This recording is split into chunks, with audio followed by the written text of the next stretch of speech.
बहुत दिनों पहले हृदयपुर गांव में मुन्नी नाम की एक दूध वाली रहती थी। मुन्नी का दिन अंधेरे में ही शुरू हो जाता था। नींद से उठकर उसका पहला काम था गौशाला को साफ करके सुरभि को खाना खिलाना। मुन्नी सुरभि को बहुत प्यार करती थी। सुरभि उसकी प्यारी गाय थी। सुरभि का भी एक प्यारा सा बछड़ा था। मुन्नी ने उसका नाम धवली रखा था। सुरभि और धवली के साथ ही मुन्नी का दिन बीतता था। मुन्नी दूध दुहकर धवली को पिलाकर दूध गर्म करती थी। दूध को गर्म करके घी बनाती थी। मुन्नी के हाथों का घी बहुत प्रसिद्ध था। हृदयपुर गांव में सभी मुन्नी से ही दूध और घी लेते थे। दिन रहते ही मुन्नी घी लेकर निकल पड़ती थी। गांव के रास्तों पर घूम घूम कर घी बेचती थी। घी ले लो, घी,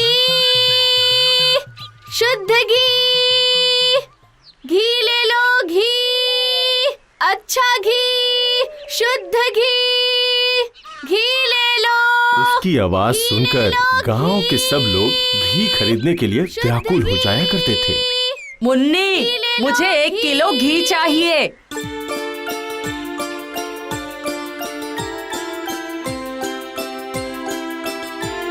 ये लीजिए मौसी, लीजिए। मुन्नी से घी लेकर उसे पैसे देते हैं। मुन्नी चली जाती है दूसरे ग्राहक के पास। ऐसे ही मुन्नी का दिन कट जाता था। मुन्नी की तरक्की देखकर मुन्नी का पड़ोसी कालू और उसकी पत्नी माला को बहुत जलन होती थी।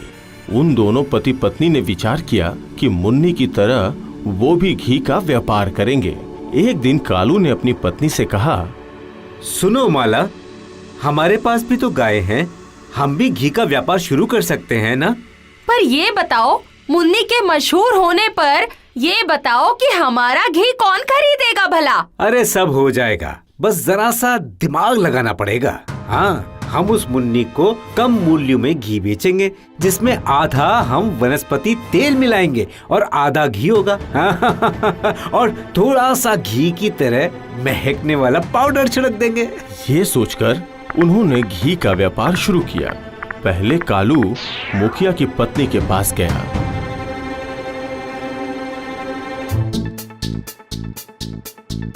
मालकिन, ओ मालकिन, घी लेंगी क्या? शुद्ध घी है। नहीं कालू भैया, मैं तो मुन्नी से ही घी लूंगी। उसका घी बहुत अच्छा है। ये क्या कह रही हैं आप? मालकिन, मैं क्या आपको खराब घी दूंगा? एक बार आप घी की सुगंध लेकर तो देखिए। सूंघिए सूंघिए ना। ये कहकर कालू ने घी के बर्तन का ढक्कन खोला। घी के पाउडर मिलाई हुई गंध ने मुखिया की पत्नी को मदहोश कर दिया। वाह, सुगंध तो बहुत ही बढ़िया। मुन्नी के घी में तो ऐसी सुगंध है ही नहीं। अब क्या कहूँ मालकिन, मैं किसी को बदनाम नहीं करना चाहता, फिर भी कहता हूँ, वो मुन्नी है ना, दूध में इतना पानी मिलाती है कि दूध को गर्म करने पे घी से ऐसी सुगंध कैसे निकल सकती है बताइए? मालकिन, आप जिस मूल्य में मुन्नी से घी लेती है ना, उससे आधे मूल्य में मैं आपको दूंगा। ये बात सुनकर मुखिया की पत्नी बहुत खुश हो गई। अब कालू एक बड़ा घी विक्रेता था। मुखिया की पत्नी ने गांव के सभी लोगों को कह दिया कि मुन्नी एक ठग है। अब मुन्नी क्या करती? थोड़ा सा घी निकालकर दूर गांव में बेचने जाती।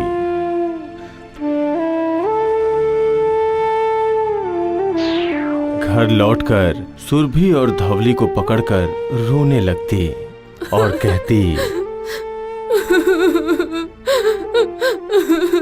सुरभि, सुरभि बता तो, मेरा क्या कसूर है? सबने मुझे गलत क्यों समझा? सुरभि। मुन्नी जोर जोर से रो रही थी और अबला सुरभि मुन्नी की तरफ टकटकी लगाए देखे जा रही थी। एक दिन मुन्नी दूर गांव में घी बेचने जा रही थी। रास्ते में एक ग्रामीण ने उसे बुलाकर जोर से डांट कर कहा, ए मुन्नी, मैं तो तुम्हें हमेशा सच्चा समझता था। तुम तो इतने दिनों से हमें ठग रही थी। कालू के घी की सुगंध तुम्हारे घी से बहुत अच्छी है, बहुत अच्छी है, और मूल्य भी तुमसे आधा है। छी छी छी छी छी छी मुन्नी, छी। मुन्नी ने चुपचाप सारी बातें सुनी। वो अकेले बैठकर रो रही थी। आज सुरभि की आंखों में भी आंसू थे। सुरभि भी रो रही थी। कालू की खुशी का ठिकाना नहीं था। उसकी बिक्री बढ़ गई थी। उसने और लाभ की आशा में घी में और भी अधिक वनस्पति तेल मिलाकर गांव के रास्तों पर बेचते बेचते वो पहुंचा सत्या हलवाई के घर। उसे देखकर सत्या ने उसे बुलाया। अरे कालू भाई, आज मुझे 4 किलो घी दो जरा। क्यों, क्या बात है सत्या? आज इतना ज्यादा घी ले रहे हो? कोई अनुष्ठान है क्या? अरे बाप रे, तुम्हें पता नहीं है क्या? आज जमींदार बाबू के नाती का अन्नप्राशन है। मुझे देसी घी की मिठाइयाँ बनानी है। कालू ने 4 किलो घी वजन करके सत्या हलवाई को दे दी।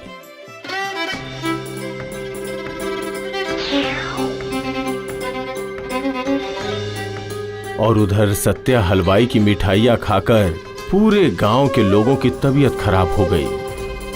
यहाँ तक कि जमींदार जी खुद भी बीमार पड़ गए। उसके बाद सत्या हलवाई को बुलाया गया।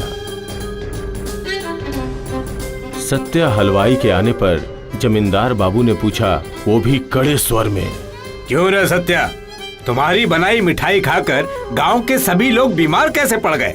जरा बताओ मुझे। तुम्हें तो पता है मिलावट करना कितना बड़ा पाप है। सुनो, मैं तुम्हें कड़ी सजा दूंगा। सत्या डर से कांपने लगा। एक तो बड़े जमींदार, ऊपर से इतनी कड़ी आवाज। सत्या के हाथ पैर बिल्कुल ठंडे पड़ गए। किसी तरह से हिम्मत जुटाकर सत्या ने कहा, बाबूजी, खाना खाकर मैं भी बीमार पड़ गया था, पर विश्वास करिए, मैंने छेने में कोई भी मिलावट नहीं की थी। सिर्फ घी लिया था उस कालू से। उधर गांव वाले गुस्से में आए और एक ग्रामीण ने कहा, वाह वाह वाह वाह वाह, अपनी गलती छुपाने के लिए उस बेचारे कालू पे दोष लगा रहे हो। तुम्हें शर्म नहीं आ रही है? हाँ? दूसरे ग्रामीण ने कहा, हम तो सब उसी से घी लेते हैं, पर हम तो कभी बीमार नहीं पड़े। स्वीकार करो कि तुम्हारी मिठाई खराब थी। सत्या ने मन ही मन यह तय किया कि वो कालू को रंगे हाथों पकड़कर ही रहेगा। इसलिए उसने मुखिया जी के सामने जाकर कहा, मुखिया जी, मैं सच कह रहा हूँ। मैं हमेशा शुद्ध छेने से ही मिठाइयाँ बनाता हूँ। मुझे लगता है घी में ही समस्या थी। अगर आप मेरे साथ एक बार चले तो फिर कौन सच कह रहा है और कौन झूठ कह रहा है ये साबित हो जाएगा। ठीक है। मुखिया जी तैयार हो गए सत्या के साथ कालू के घर जाने के लिए।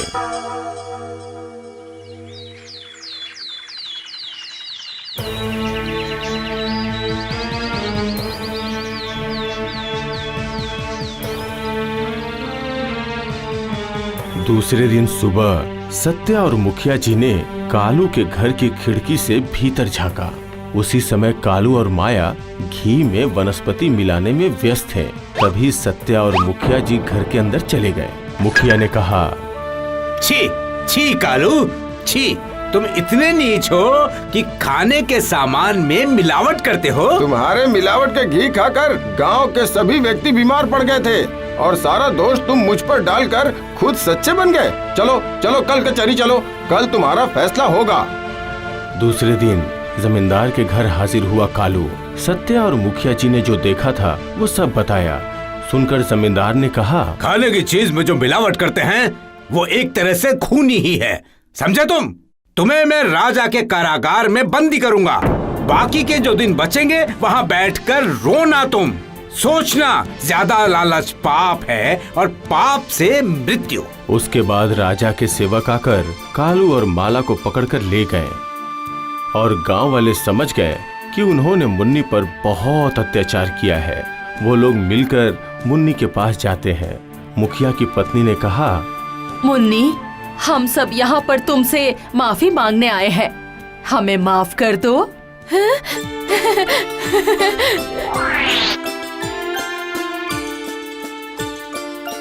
अब मुन्नी खुशी से रो रही थी, अपनी सफाई की खुशी से। मुन्नी को पता था सच कभी भी छुपाया नहीं जा सकता, इसलिए सबके जाने के बाद सुरभि और धवली को गले लगा लिया। सुरभि की आंखों में भी आंसू है। सुरभि भी रो रही है, लेकिन ये आंसू खुशी के हैं।